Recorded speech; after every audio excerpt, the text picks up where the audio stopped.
You've probably read dozens of self-help books, watched countless motivational videos, and bookmarked more productivity articles than you can count.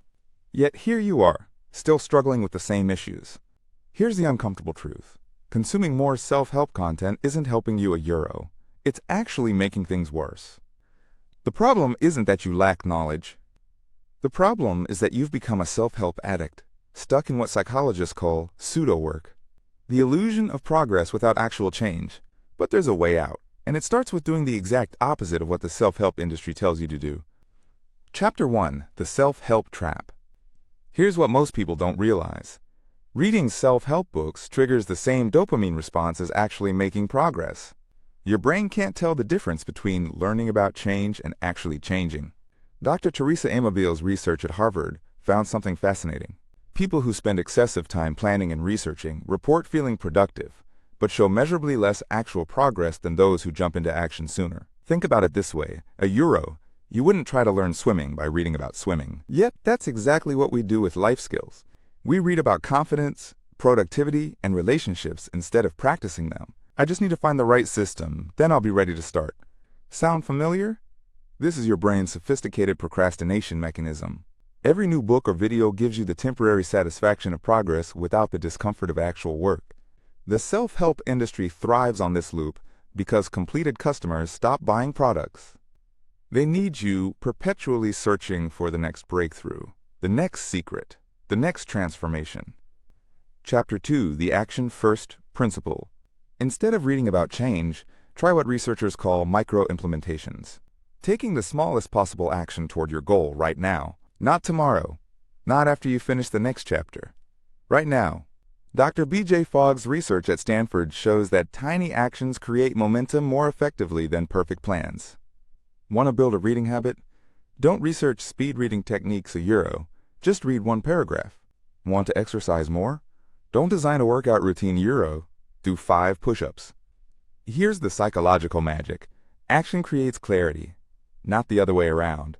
When you act first, you discover what actually works for your unique situation, personality, and circumstances. Books give you generic advice. Action gives you personalized data. Consider this approach. The 15-minute rule. Instead of spending an hour researching how to tackle a problem, spend 15 minutes actually working on it. You'll learn more about the real challenge and your actual capabilities than any book could teach you. But I don't know enough yet. This thought keeps millions of people stuck. The truth is, you'll never feel ready enough. Expertise comes from doing, not from reading about doing. Chapter 3. The Feedback Loop Revolution. Self-help books give you theories. Real life gives you feedback. And feedback is the fastest way to improve at anything. Every action you take generates information a euro. What worked? What didn't? What felt natural? What felt forced? Professional athletes don't become great by reading about their sport. They practice, get immediate feedback, adjust, and practice again. This is called deliberate practice, and it works for life skills just as well as athletic skills. Create your own feedback loops by tracking specific behaviors, not just outcomes. Instead of, I want to be more confident, track, how many times did I speak up in meetings this week? Instead of, I want better relationships, track, how many meaningful conversations did I initiate? Here's where it gets interesting. Your failures become your most valuable teachers. That awkward conversation, that missed workout, that moment you procrastinated a euro. These aren't setbacks, they're data points showing you exactly what to adjust. I failed again. I'm just not good at this. This is victim thinking. Reframe it. I gathered more information about what doesn't work for me. Every failure narrows down what success looks like for you personally. Chapter 4. The Identity Shift Method. Instead of trying to change your habits, change your identity. This is based on research by James Clear and others, showing that lasting change comes from becoming the type of person who naturally does the things you want to do. Don't say, I want to exercise more. Say, I'm becoming someone who moves their body daily. Don't say, I should read more. Say, I'm becoming someone who learns constantly. The difference might seem subtle, but your brain treats these statements very differently. Every small action becomes a vote for your new identity. You don't need to transform overnight. You just need to consistently act like the person you're becoming. Over time, your self-concept shifts to match your actions. This works because of something called cognitive consistency, a euro. Your brain wants your actions and identity to align. When you see yourself as someone who exercises, Skipping workouts creates psychological discomfort that motivates you to get back on track. I'm not the type of person who can do this. This limiting belief keeps people trapped, but identity isn't fixed, Euro. It's just a story you tell yourself based on past evidence. Start creating new evidence through small, consistent actions. Chapter 5. The Experiment Mindset. Transform every challenge into an experiment. Instead of, I need to fix my productivity problem, try, I'm going to experiment with working in 25-minute chunks for 1 week and see what happens. This single reframe changes everything. Experiments remove the pressure to be perfect. They're time-limited, specific, and designed to generate learning rather than immediate success. Dr. Carol Dweck's research on growth mindset shows that people who approach challenges as experiments rather than tests perform significantly better over time. Design your experiments with 3 elements.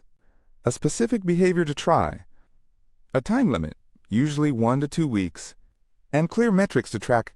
After each experiment, evaluate what you learned and design the next one based on that data. The beauty of this approach is that every experiment succeeds, even if the behavior doesn't stick. Success is measured by what you learn, not by perfect execution. This removes the shame spiral that keeps people stuck in self-help consumption mode. What if I choose the wrong approach? There are no wrong approaches, only learning opportunities. The worst thing you can do is nothing while you research the perfect solution. Chapter 6. The Anti-Motivation Strategy. Here's what the self-help industry won't tell you. Motivation is unreliable and overrated. Successful people don't rely on feeling motivated, Euro. They create systems that work even when motivation is low. Instead of trying to pump yourself up, focus on removing friction. Make good choices easier and bad choices harder. Want to eat healthier? Don't rely on willpower, Euro. Remove junk food from your house. Want to exercise more? Don't depend on motivation. Lay out your workout clothes the night before. This is called environmental design, and research shows it's far more effective than relying on motivation or willpower. Your environment shapes your behavior more than your intentions do. Build what researchers call minimum effective actions, the smallest possible step you can take toward your goal when you feel completely unmotivated. On days when you can't do a full workout, do 5 squats. On days when you can't write for an hour, write 1 sentence. I just don't feel like it today. Perfect. This is exactly when your systems matter most. Motivation gets you started. Systems keep you going, putting it all together. Stop consuming and start creating. Your life isn't a puzzle to be solved with the right book, Euro. It's an experiment to be lived with intention and attention. Every day you spend reading about change instead of making change is a day you stay exactly where you are. The path forward is simple. Choose one area of your life you want to improve. Identify the smallest possible action you can take today. Do it. Pay attention to what happens, adjust based on what you learn, and repeat. This isn't as exciting as discovering the one weird trick that will change everything, but it actually works. Your future self isn't waiting for you to find the perfect system. They're waiting for you to start building imperfect momentum, one small action at a time. The books will still be there if you need them, but chances are you'll be too busy living your actual life to have time for them. The difference between people who change and people who stay stuck isn't knowledge, Euro. It's the willingness to act before they feel ready. The difference between people who change and people who stay stuck isn't knowledge, Euro. It's the willingness to act before they feel ready. Start building it, one experiment at a time.